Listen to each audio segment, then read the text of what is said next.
This happened 15 years ago, just before I celebrated my 16th birthday. For that special moment, my family organized a big reunion in South Carolina. Since I hadn't been there since I was a little girl, my parents thought it would be a great way to enjoy my summer vacation and also meet my cousins and spend time with them. I had cousins, and they were all about the same age as me, between 14 and 16. After some thought, I decided it sounded like fun, so we flew down there the following month. The reunion was at the hotel where we were staying. Upon arrival, my cousins Clara, Lila, and Zoe greeted me with much excitement. I was also very excited to see them and finally meet them. It was amazing to see how many things we had in common, all with long blonde hair and blue eyes. I could tell that the only big difference between us was their tans. They had spent the spring in the sun, while I had been cooped up in Minnesota the whole time. My dad and her dad decided that they would let the four of us sleep in one room together. This was a spacious suite and pretty cool. My cousins and I were very excited, and when we saw it, we got to make a joke and say we were the bridesmaids at a bachelorette party. You know, girl stuff. They chose me as the bride because I was the oldest and I looked a little different, like a big sister, and it was really fun. We spent the whole day at the pool, talking and flirting with some boys. Zoe, who was only 14, managed to make a 24-year-old boy think she was 19 and even gave him her number. That was too funny, and we laughed so much about it that night we stayed up until 4 in the morning. In the morning, already around noon, we ordered breakfast and then went back to the pool just as we had done the day before. But this day was even better, as Zoe, again posing as someone older, managed to get a pair of twins to buy us lunch. She was definitely on fire that week. Later that night, we dressed up and had dinner at the hotel restaurant with our parents, but by this time, our story had taken on a life of its own. My cousins had been telling the guys all day that we were there for a big party and asking them to buy us drinks, although most realized they were just kidding. After dinner, we ran into a couple of older guys in the lobby. They had seen us leaving the restaurant and invited us to join them, and since we had nothing better to do, we gladly accepted. When we sat down, they started asking us about our ages and names, and of course we lied and said we were in our early 20s. They ate it up and we couldn't stop laughing at the whole thing.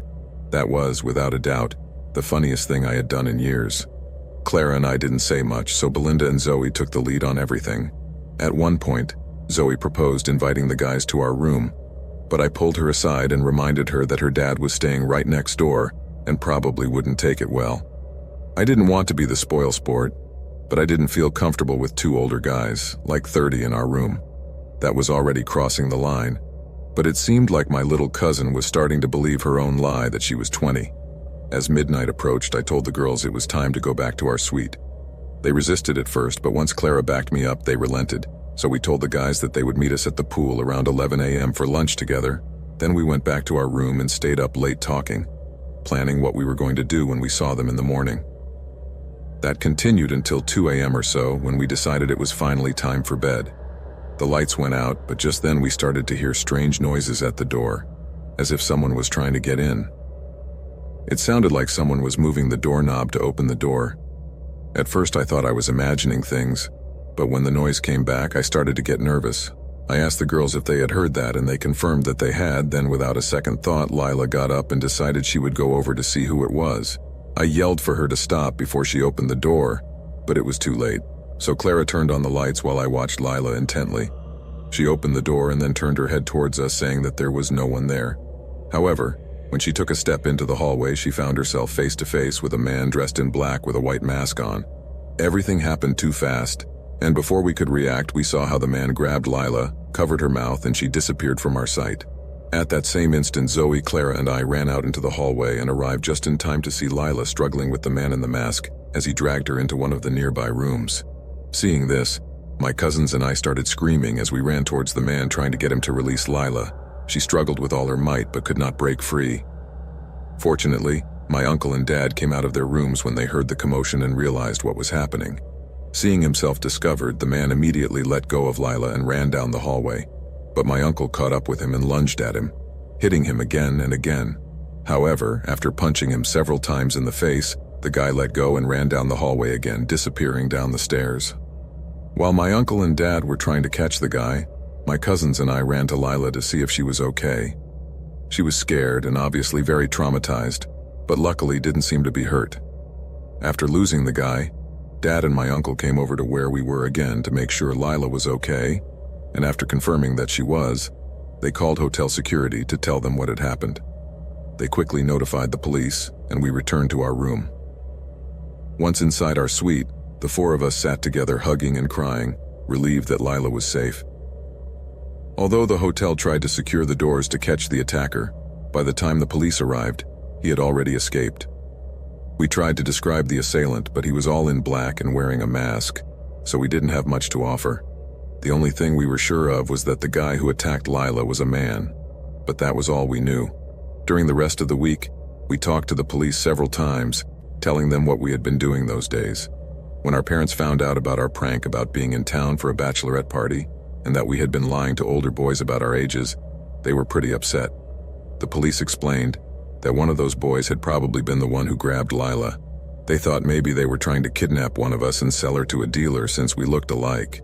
He said that this person probably wasn't acting alone, and that maybe he thought the victim was alone in that room because if he had known there were several of us, maybe they would have used another method. That made us think of the first guy Zoe had talked to. It is possible that this guy had followed her and saw her enter the room, since that morning she went upstairs to change after staining her dress with ice cream. My cousins and I were terrified after that, so we spent the rest of the week locked in our room, not opening the door to anyone we didn't know. As soon as the police gave us the go-ahead to go home, we didn't even wait a day. My parents took the first flight back to Minnesota. I was still afraid of strangers for quite a while and had to go to therapy to get over what I had experienced. My cousins also went through the same thing and had a hard time trusting kids they had just met. Unfortunately, the police were never able to track down the guy who attacked Lila and make him pay for what he did.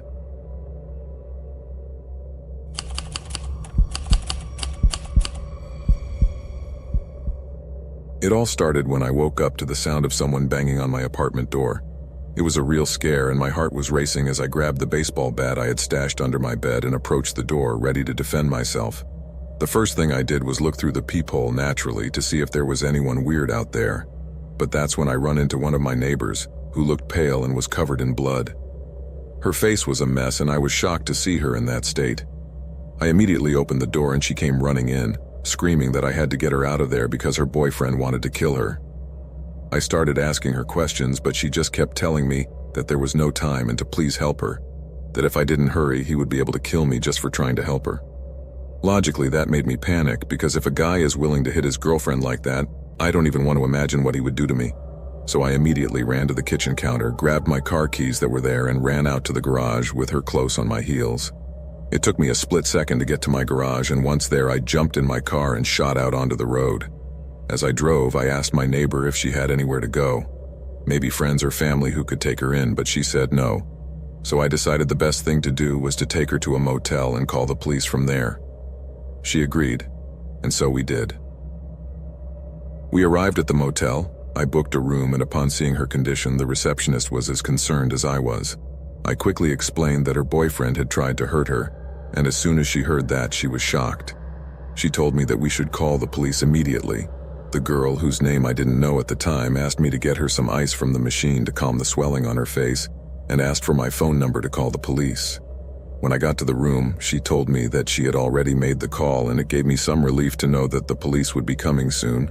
She also seemed a little relieved to know that the police would soon come and she could report her attacker, but as soon as she put the ice on her face, she suddenly burst into tears. It really broke my heart to see her in that state. I did my best to comfort her, telling her that she was safe and that everything was going to be okay, but she wouldn't stop crying. When she finally calmed down, I asked her what had really happened in her apartment. Then she told me that her boyfriend was an abuser and that she'd been planning to leave him for a while. That night, she decided it was time to let him know, but then he found her packing, and as expected, everything turned into chaos. She seemed very shocked, and in the midst of the tension, I saw her start pouring herself drinks from a bottle of liquor that was in a minibar that was in the room, promising me that she would pay me back when this was all over. I had no reason to doubt what he was saying. The truth is that at that moment I felt that we had created some sort of connection, but I decided to keep my distance, thinking that she would be back at her apartment in a jiffy. I asked her if I could wait alone while the police arrived, but she asked me to stay with her, pointing out that if her boyfriend saw the blood on my apartment door, he would know she had been there and would probably come looking for me or worse, hurt me. Truth be told, her point made sense. Even though she hadn't seen the blood on my door, her condition was so obvious that I believed her. About an hour passed, and the police still didn't show up. The motel rooms were arranged in a circle, so if they had entered the parking lot, we would have been able to see them. I asked her to call the police again to find out what was going on because this was a clear emergency. And even though I thought there was no way her boyfriend could find us, I still felt quite uneasy. That's when she started giving me vague answers like, "Don't worry, I'm sure they'll be here soon." That is, if I had been her, I would have dialed 911 again if they didn't arrive in 10 minutes. Seeing that they didn't show up, I decided to stop worrying about it and stayed for a drink. I had nowhere to go, and honestly, I couldn't go back to my apartment with that guy potentially lurking just a few steps away. In the meantime, I began to notice more of the amount of blood on her nightgown. She was wearing a giant t-shirt and underwear, and as I mentioned, they were soaked in blood, in addition to the splatter everywhere. She had a small cut above her eye and a swollen lip, but it seemed to me that there was too much blood for those simple wounds. So I asked her if she had more injuries, maybe something on her abdomen that would explain all that spillage, but she assured me no, that all she had was the busted lip and the cut above her eye. That left me a little skeptical. At that point, I asked her again what had really happened in her apartment, and she suddenly became defensive. I began to think that perhaps her story of being a victim of an abuser was not as clear as she had first told me. For that reason, I was getting a little nervous waiting for the police to arrive, so I decided it was time to call them back. All I had with me was my purse, phone, and car keys, the only things I managed to stuff in my shorts before running out of the apartment. But when I pulled out the phone to call, she looked at me with a quizzical expression and said, "What are you doing?" I replied that I was about to redial the police, and she just looked at me and said, "No need, they'll be here any minute." The atmosphere changed drastically when I told her I was going to call the police again. I could tell she got nervous and looked scared. I asked her what was wrong, but got no answer, so I decided to call 911. When the operator answered, I looked up, and then almost fell over with shock. She had a knife in her hand and with an almost devilish expression ordered me to hang up. I can't begin to explain how terrifying that was, and not just because of the knife, but because of that chilling feeling of realizing that I wasn't running from a threat. She was the threat. Honestly, I begged her not to hurt me, and to my surprise, she said she wouldn't as long as I got her to the Canadian border, which wasn't too far from where we were. But let's be honest, I didn't want to be an accomplice to anything, and I knew I had to think fast to get out of this situation unscathed. Not that I thought I could tell the police that she had threatened me or anything, but the more time I spent at her side, the more likely it became that she would stab me or assault me in some way. So I told her what she wanted to hear, assured her that I would take her to the border, but told her that we should make a stop to get something to eat, as I was too hungry and I assumed she must be too. In my mind, I thought I could convince her to stop at a 24-hour place or something. She agreed, but made it clear to me that she would be the one to go down to get the food because I didn't want her to have a chance to warn anyone. But that's where she made a mistake, because I just told her that we could order food by delivery service and up to the motel door.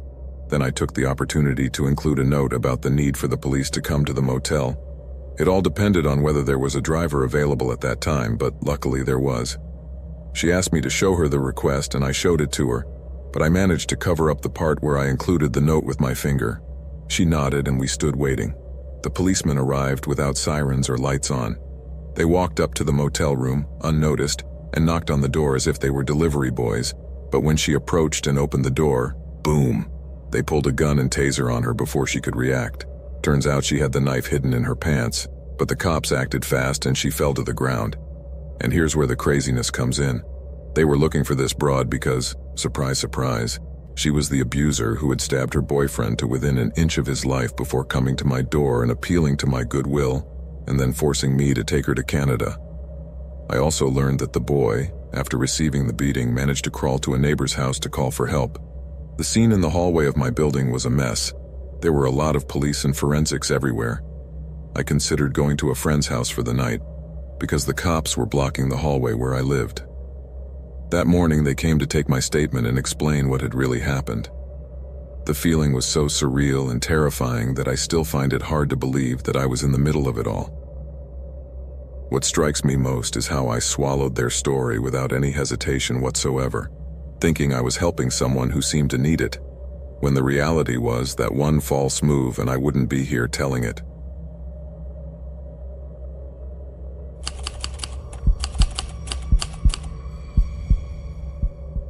This all happened when I was 8 years old, along with my twin sister and my mom.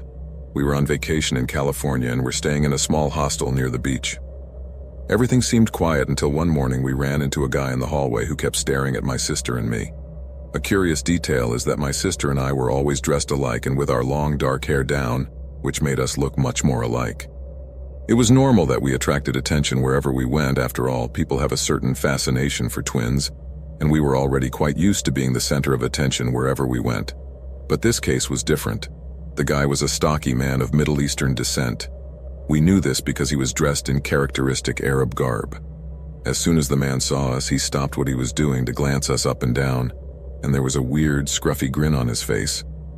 My sister and I looked at each other, feeling equally uneasy. But my mom didn't even pay attention to this because she was already used to meeting weird guys. That morning, we headed to a supermarket that was very close to our hostel, but when we were doing our shopping with complete normality, I had a strange feeling, that feeling you get when someone is looking at you, so I turned to where I thought the person looking at me was, which was just down the aisle we were in, and there he was, the guy from the hostel, looking at us again with those piercing eyes. I nudged my sister to turn around and see him, and as she did, she got nervous too, and the way this man was looking at us was too uncomfortable to just ignore. As we were about to turn into a different aisle, Amy, my sister, and I noticed the guy approaching with his cart, and as soon as we exchanged glances for the first time, he suddenly focused on a table with fruit nearby. This caught our attention more than if he had just walked on by. Although my mom was still going about her shopping as if it was nothing and hadn't even noticed what was going on with the weird guy, my sister and I exchanged nervous glances as we kept looking back. Every time we entered a new aisle, we would discover him at the end of it, looking at us strangely again, and from a distance he seemed to be breathing in a ragged way, like faster and heavier than he should. At one point I noticed his cart and realized it was almost empty, except for a few loaves of bread he had grabbed the first time we saw him in the supermarket. That's when we finally told our mom, but she just rolled her eyes at us, saying she probably thought we were following him because of our fixation on him. Suddenly, the man disappeared when we got to the end of the last aisle, and we didn't see him for a while. Amy and I had already forgotten all about him by the time we headed to the checkout, but already upon arrival, my sister asked my mom for a chocolate bar, to which she, rather annoyed, replied that we didn't have money for that, and that she had already bought us ice cream and cookies. We both started pouting, and seeing that we were making a scene, my mom threw out a threat about leaving us there alone as she started putting things on the tape of the box. Just then, my sister and I noticed my mom suddenly turn around and her expression totally changed. When we turned around, we saw that less than a foot behind us was the same guy, who now seemed to be sweating like crazy. We approached our mom as the man let out an awkward laugh and said, "I'm sorry, ma'am, I didn't mean to scare these girls. They are so beautiful. Are they your daughters?" My mom guffawed and said, "Yes, they are mine." But then the guy put that awkward smile back on and said, "I couldn't help but notice that you don't seem to have the money for what they want. How old are they, and so are you? I can help you. I have plenty of money and I can." My mother's face became a mess of confusion and anger, and she shouted a "excuse me" at him as if it was a joke. But he insisted, "I'm serious. How much?" My mom looked at him with an almost exaggerated look of disbelief on her face. Amy and I didn't quite understand what was going on up to that point. We didn't understand my mom's reaction until the guy blatantly said, "How much? How much do you want for the girls? Ask me any amount you want. I'd love to keep both of them and even you, but if you want, you can leave me just one. I can make it work. I'll give you the money. Just tell me how much and it's yours. I'll give you whatever you want." As the guy said this, he nervously wiped his forehead with a handkerchief and looked at us with a creepy smile. My mother was shocked for a moment. Her eyes were wide open and her expression was somewhere between astonishment, indignation, and bewilderment. She didn't answer him, just stared at us and said, "Behind me now." So we obediently fell in behind her. The cashier, who was a teenager who couldn't have been more than 18, was completely shocked, looking at us with eyes like saucers as he kept scanning our stuff, and once we were behind my mom, she said to the guy, "Listen to me good, you sick'em. If you come near my daughters, I will gouge your eyes out through your nose and then shove them down your throat. Do you hear me?" Those were strong words coming from someone who was 5 feet tall, but his tone was so threatening that the man became serious, and without buying anything or saying another half word, he turned and walked out of the establishment. But he didn't go far. The front of the place was glass, so a moment later we saw him pressing his face against the glass, leaving a trail of sweat as he tried to see us. At that point, the cashier got really scared and went to alert the manager, asking him to call the police, but already my mom was calling 911. The guy finally peeled off the vidrio and walked towards the hostel, but we stayed inside the supermarket until we saw the patrol cars approaching. The cops apprehended the guy and placed him under arrest, then took our statements and witness statements. I never really knew what happened to the man because that same day we returned home. We still had a day to go, but after that, my mom decided to move up our trip back to Pittsburgh. I really hope that creepy guy never manages to convince anyone to do something so horrible.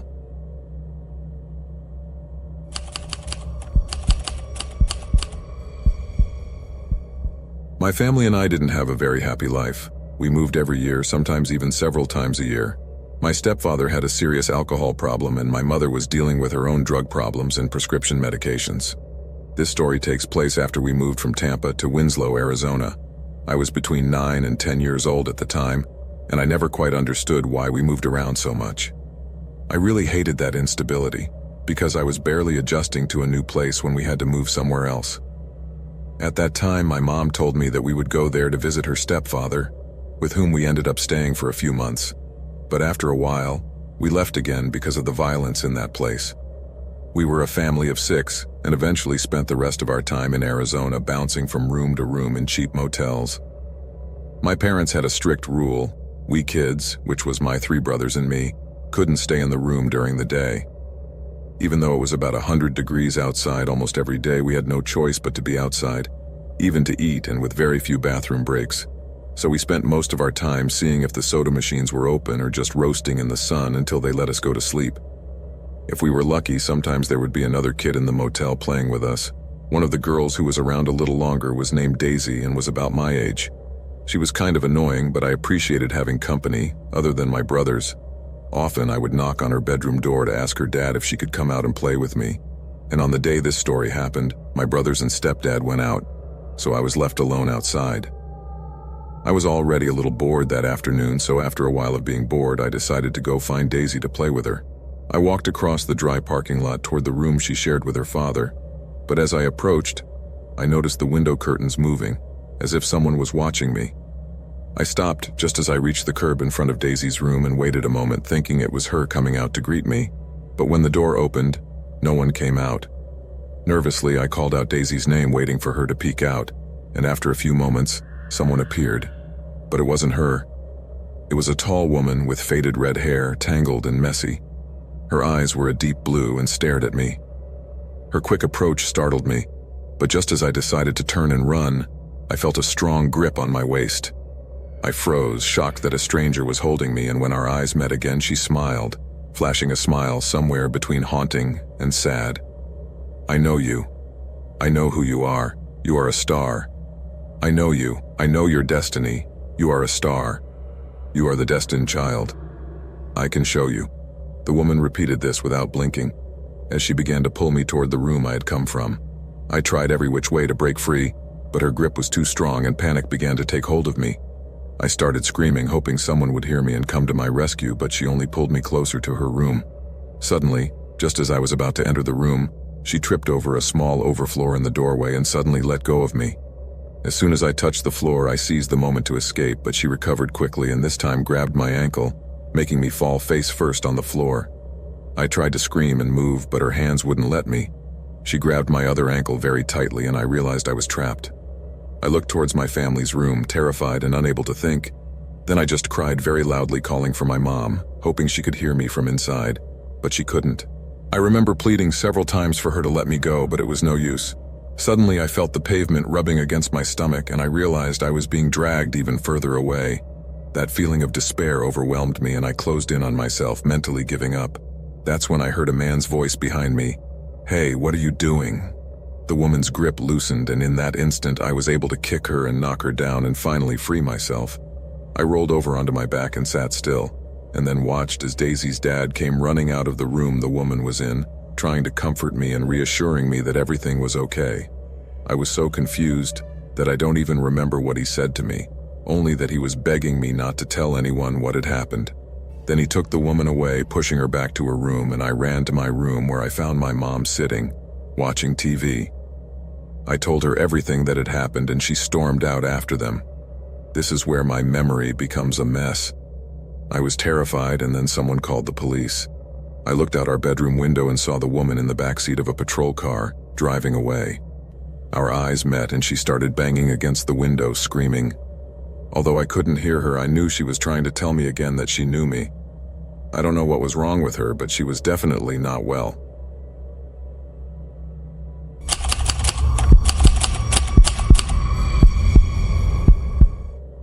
This happened about 14 years ago when I was about 20. My cousin offered me a job at his uncle's glass shop where they mainly installed huge windows in tall buildings, something that doesn't have much to do with the story I'm about to tell you, but I thought it was interesting to mention. At that time, I had temporarily moved to Jacksonville, Florida, from Tampa. My cousin lived in Alabama, and I really wanted to go visit him and stay with them for a while. This was my first long road trip and my first time away from my family. At the time, I was driving an old Ford Taurus that could barely handle errands, but as an indestructible young man, I didn't worry about that. I was just excited to get out into the world and didn't think about the dangers. My parents tried to help me plan and pack better for the trip, knowing there could be problems, but I didn't think it would be that complicated. It's not like I was going to be on the road for days either, and there's always fast food on the way, so I wasn't stressed. Still, they insisted I bring food, water, and an emergency kit, but I told them it wasn't the 1930s, there were gas stations at every exit, and I had a cell phone in any case. I thought, what could happen on a couple of interstate highways? I wasn't going very far without a signal. So, moving on to the trip, as a good Florida boy, I had no idea that it could get so cold in Alabama, nor did I know that the heater in my car didn't work. At first I didn't need it, but the truth is that I arrived in Alabama very tired and stopped many more times than I expected. I still had a few hours to go and the freezing air kept me awake. Finally, I got out to the interstate and started to go through some smaller roads. There the roads didn't have names like in Florida, only numbers, which seemed strange to me, but I didn't give it that much importance, until it was important. After a while, the GPS started to send me through gravel roads, and as I turned off on a newly paved road, the cold started to freeze my bones and made me feel very hungry too. So I started to remember my parents' words about packing food. I should have listened to my intuition. The weirdest thing about MapQuest was that you only had printed directions, so I didn't have a map to fall back on. Going off your route in search of fast food was like playing hide and seek in a maze, so of course I lost count of how many times I got sidetracked. I just wanted to find something nearby where I could stop without getting complicated, but most of all without getting lost again. Just when I was beginning to think I would never find anything, I saw a small country grocery store next to an old motel on my right. The motel appeared to be closed, but I thought the store was not. It had no name, it just said grocery store on some sort of worn sign, but I went in because a light was shining, and I thought maybe it was open, but realizing that almost all the interior lights were out, I got a little scared. However, hunger can be powerful, so I stopped and opened the door without much thought. As I stepped inside, I saw a shadow move in the background between the aisles. Surprisingly, the door opened without a sound, which made me think that maybe they were closing, and I imagined the owner being sympathetic to a weary traveler. "Hello, is anyone here?" I got no response, so I tried again, a little louder. "I came to check if you're still open." But nothing. I figured the owner was a little older or something, so I wandered into the store. Truth be told, it smelled a little funny, and I despaired because I just wanted some fries or whatever to kill the hunger I had. Suddenly, a guy came out from the back. "Oh, I'm sorry, we were just about to close. How can I help you?" he said to me with a smile. He took me by surprise, but he seemed friendly. Not the old guy I had imagined, more like a young guy, maybe in his 30s. I told him I was coming from Florida and that it had been quite a long trip and I was kind of hungry. "I was hoping to find something to eat," I said. "Oh, we have a lot of stuff, what do you want?" But this guy had a weird vibe, like he was scanning me, and for some reason his words didn't sound real. I mean, I could feel like he was telling me things in a way that was more malicious than kind. His gaze was fixed, which made me a little nervous. And even though he was smiling broadly, his eyes weren't moving. I could only guess his excitement by how his lips were moving, and that made me feel very uncomfortable. His expression didn't change at all. Normally, when someone smiles, it shows all over their face, but this guy didn't. It was just weird. I told him anyway that I just wanted some chips and maybe a Coke. "Do you have Doritos?" I asked, half expecting the guy to take care of me quickly so I could get the hell out of there as soon as possible. But he only moved closer, closing the door behind me before turning around with an unsettling smile. "I don't want anyone else to come in," he blurted out with a chuckle. Although his tone was friendly, I found the situation a little creepy, but I ignored him because I wanted a snack. "Follow me," he said as he headed to the back of the store. I already knew it wasn't normal for a store owner to give a customer a tour, but I had lived a pretty sheltered life and didn't want to seem rude. As we went along, I sensed that something wasn't right, but I didn't want to ask awkward questions like, "Why does it smell like that?" for example. As we reached the back area, the guy lifted the plastic curtains that separate customers from the back of the store. "This way," he said as he led the way. The alarms in my head started going off loudly at that point. He seemed to be watching around him as if he was trying to make sure no one was hanging around. Is this safe?" I asked, backing up a bit. Then I saw the fries next to me. He noticed me looking and said, "Yeah, we have all the good stuff here," winking at me. Then I could see the source of the bad smell I had noticed since I walked in. There were bags of meat on a dimly lit shelf, and that puzzling find made me wonder. Why were those bags there decomposing instead of in a refrigerator? "I'm gonna take these, okay?" I replied nervously as I grabbed a bag off the shelf and started backing toward the door. "No, wait, I have much better stuff back here," he insisted as he gestured for me to come back. I tried to dissemble, checking my pockets and pretending as if I remembered something. "Oh wait, I think I forgot my wallet in the car. I'll be right back," I stammered, and turned around, stumbling a bit. I sped toward the exit, reaching the door and turning the lock a couple of times until I heard a click. As I pushed the door open, I looked back, but the guy had disappeared. What the hell, I thought, feeling quite scared now. It was clear that something weird was going on there and that this guy was up to something. I immediately jumped into my car and sped out of that store, not looking back until I reached my cousin's house. Fortunately, I managed to bring the bag of potato chips with me, and that was all I ate for the rest of the drive. Truly, this was one of the strangest and creepiest experiences of my life.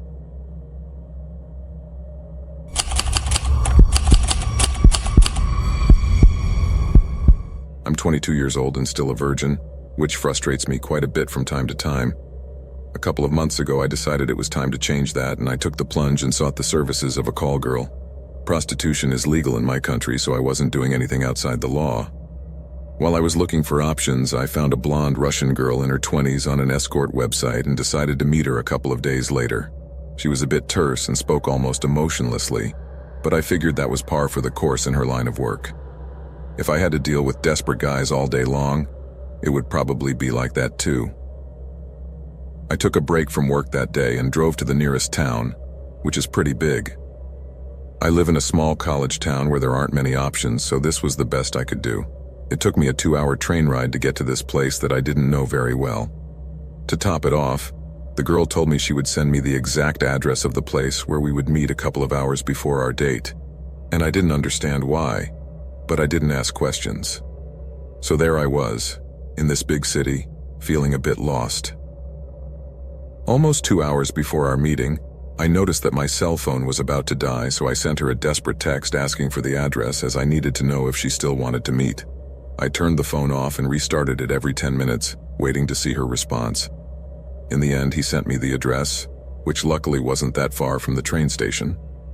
I started walking towards the place, checking Google Maps at every corner, and after about 10 minutes I got to where my phone said, but I had no idea where to go from there. There was a turn that led to an alley and an apartment building, so I figured I should go in that direction. Truthfully, I didn't know what to expect. I was starting to feel pretty weird at that point. Anxiety was getting the better of me, and I knew I was totally unprepared for this. There was still 40 minutes until our date, so I decided to take a walk around the neighborhood before doing anything else, a bit to calm my nerves. Come to think of it, I must have looked like some kind of crazy person, running around the place in circles, as if I had just escaped from a horror movie. In the end, I texted the girl, and she instructed me to go to a motel, a place that was at the end of the alley after another left turn. I was a little relieved to at least have an address. I'm a student, and my budget doesn't include luxuries, so I sent her a quick text apologizing for the misunderstanding and making it clear that I didn't have extra money for a motel. But she surprised me. She told me that the room was already included in the price of her services. "Oh, great," I said. So I made the extra turn around the corner she indicated, and there it was, a 2-story motel tucked between other buildings. It looked like a weird place, like it shouldn't be there. Even though I felt increasingly uncomfortable, I approached the entrance even though I was already getting frustrated. All I wanted was to find someone to discreetly help me through this very important step in my life, and now it seemed I had to deal with a place that felt like a real slum. The door was open and there was a counter, but it wasn't the most welcoming place to enter. I told the girl about my day, my doubts, but she insisted that I just wait. Then, out of nowhere, a guy appeared leading a much younger-looking girl to a room. At first, I thought they were family, but they had nothing in common. When I asked the girl at the counter for a room, I noticed that her expression was strange. She looked nervous, skeletal, and clearly not at her best. I could tell that something was not right there, and as my panic grew, I realized that I didn't feel safe at all. I'm not used to feeling threatened. I mean, I'm a strong guy, but that situation was different. The reason I'm still a virgin is that I'm not very social, although it's weird to say. The girl at the desk told me that all the rooms were occupied, and I was about to leave when within 5 minutes I got another text message from the girl I was going to meet which said that I was now on the 2nd floor and that I should knock on a door. So I did. I entered the building and noticed that the man I had seen earlier was gone, and no one seemed to be there. My initial impression was that the place felt incredibly empty and cold. I climbed the stairs with some hesitation as I observed the odd pattern of bright colors on the walls. The atmosphere was eerie and the silence was total. If all the rooms really were occupied, then that group of customers must have been very quiet. I knocked on the door and honestly it seemed to take forever for them to open.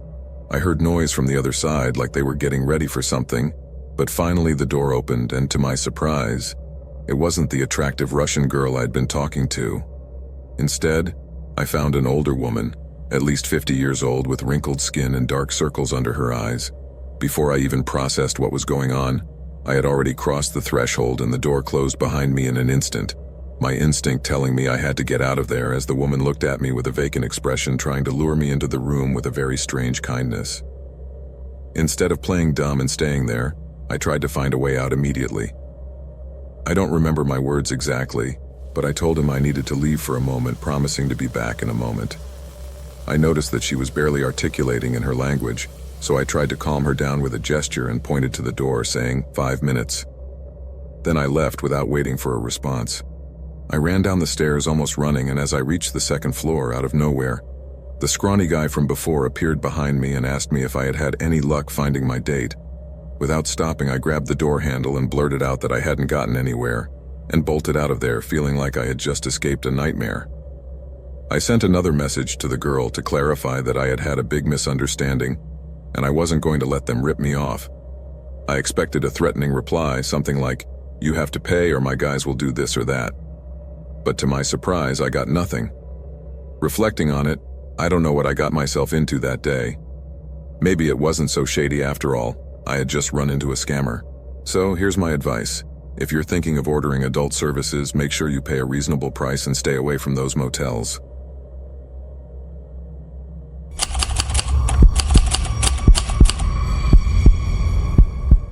That night I walked out of my room in that rundown motel where I was going to spend the night before heading back on the road the next morning. A gust of air hit my face, and from the first instant I felt that something in the atmosphere had changed, and a dry discomfort settled in my throat. I gave my chest a couple of soft thumps to dismiss it and let out a cough that sounded a little choking. My God, I thought as I tried to open the door. I remembered what the owner had told me about the lock, and after a moment of concentration I stuck my finger just under the hinge and pulled upward. The lock moved, giving me the space I needed to get the key in. I turned it and heard a click. Then I felt the wind was there, as if reminding me that I wasn't going anywhere. I slowly pulled the key out, and hearing another key jangle suddenly, I turned to the neighboring rooms. I immediately fixed my eyes on the door, where the sound was apparently coming from, and waited for the click that would confirm what I thought. Suddenly, a hoarse voice came in, full of frustration, and said, "What the hell is wrong with these doors?" I looked away quickly, trying not to look like a busybody, and prepared to go out and buy a soda to soothe my throat. The light from the little coffee shop across the street was shining like a beacon, so I started walking toward it. "Hey lady, wait up!" I heard the same guy calling out to me. I assumed it was another guest, just like me, and surely he wanted to ask me something. As I turned around, I felt the wind intensify, and in my head, a strange feeling warned me that something wasn't right. It seemed like a starless storm was forming in the sky. Suddenly, I felt a shiver run through my whole body.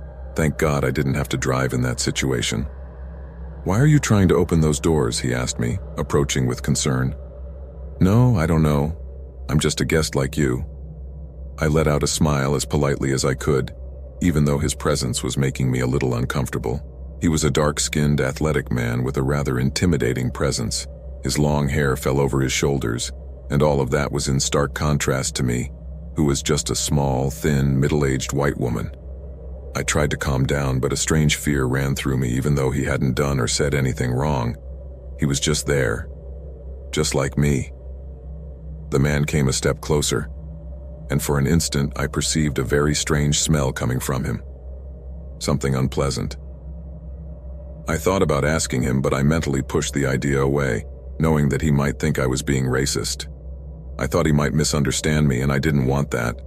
But that stench grew stronger and came over me, causing me to do a slight turn and walk away from him. "What the hell?" he said when I turned away, and that made me uncomfortable. His expression was serious, and I recognized that something wasn't right with him because his eyes kept looking at me with an unsettling expression, as if he was sizing me up. He just stood there in front of me, looking at me in that creepy way. "Do I know you?" I questioned him, and his answer paralyzed me. "No, but you saw me, and now I have to kill you." At that moment, everything around me seemed to crumble. The atmosphere felt dark and desolate. Then I saw him pull a knife from his belt. The blade was stained, and I assumed it was blood. I gasped. The atmosphere was so thick that I could feel as if an invisible force was pulling me towards him, trapping me on the ground. The knot in my stomach rose in my throat, and suddenly, I threw up everything. My quick reaction bought me some time, because I noticed him hesitate for a moment, and the bitter taste of my own vomit brought me back to the reality of the imminent danger in front of me. Every fiber of my being was alert to the threat. Without thinking, I turned and bolted for the motel lobby, but he immediately began to chase after me. The cool night air felt colder as I tried to get away from that man, and I felt the wind hit me in the face as my panic increased. "Help me!" I screamed as I ran, but he was getting closer and closer. "I'll cut your throat, bitch. You've seen it all, don't try to fool me," he was muttering like a ghost in my ear. He was getting so close I could feel his hot breath on my neck, so I ran faster than my feet could as I cried desperately, and my tears were blown away by the wind before they could fall at all. "Please help me," I pleaded. But in my terror, perhaps those words made him angrier. He was looking for his moment, and as soon as I uttered that plea, I felt a sharp pain in my back. I doubled over, falling to the ground, and when I turned around, there he was, knife held high, now dripping blood. "All women deserve to die," he spat at me, and his eyes were full of hatred. At that moment, the blood on the knife and the stabbing pain I felt in my back let me know that he had stabbed me, but judging by his expression, he still wasn't satisfied. It all happened in a second. I felt my life fading away. He moved the knife, ready to stab me again. Then, almost with my last strength, I screamed, "Help me, please!" Completely terrified, lying on the motel floor, looking at that stormy sky that showed no stars. I wondered how a life could end so quickly. Once again, I screamed as I watched the knife fall toward me. Suddenly, a shot rang through the air, and the guy grabbed his chest and fell backwards, stunned. I froze, barely able to breathe. "Damn it!" he screamed, and his words faded away as he fell to the ground. At that moment, I heard hurried footsteps, and when I turned around, I saw the motel owner running toward me, a worried expression on his face and a gun in his hand. "Hey, are you okay?" he asked as he looked at the man he had just knocked down. I nodded my head gratefully. "Thanks, really," I managed to mumble when I was finally able to speak. "It's nothing. By God, this guy almost killed you," he replied, relieved. "But you'll need first aid for that wound," he added thoughtfully as he took my hand and guided me to safety. The guy he shot was left lying on the ground. I was sure he was dead, and this was confirmed by the police when they arrived a few minutes later. An ambulance also arrived, and I was taken to the nearest hospital where I was given first aid, and fortunately the knife had not punctured any major organs, so I only needed stitches and antibiotics. It turned out that the man who attacked me had stabbed his girlfriend to death in the room I saw him come out of. That was the reason he came after me. He wanted to silence me because he thought I had seen everything and would call the police. Without a doubt, that was the most terrifying event of my whole life. I was really convinced that I was going to die, but fortunately, an angel saved me at the last minute.